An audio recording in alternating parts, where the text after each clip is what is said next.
Oui, madame, je voudrais juste dire que l'état de droit, le droit est issu du peuple, de la souveraineté. Les valeurs universelles sont les valeurs inscrites dans cette souveraineté et dans le droit naturel d'ailleurs, que nos institutions ne reconnaissent pas, alors que ce droit est multimillénaire et inscrit aussi dans les religions. C'est nos institutions souvent qui posent problème et bafouent la démocratie quand, effectivement, il y a eu des choix démocratiques en France, dans différents pays, qui n'ont pas été suivis. Donc je n'arrive pas à comprendre la position qu'elle a sur l'état de droit. Sur quoi repose... Je rappelle que vous avez 30 secondes et qu'il faut poser une question. La parole est à madame Vergiat pour 1 minute pour les 2 réponses. Oui, merci madame la présidente. Je pense que je vais être assez brève. Je ne suis pas libérale, moi.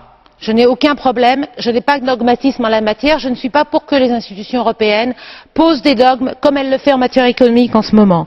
Par contre, j'ai des valeurs. Ces valeurs, c'est la Charte européenne des droits de l'homme, c'est la Déclaration universelle des droits de l'homme, c'est la Convention européenne des droits de l'homme. Et dès lors que ces valeurs sont bafouées, il y a urgence à réagir.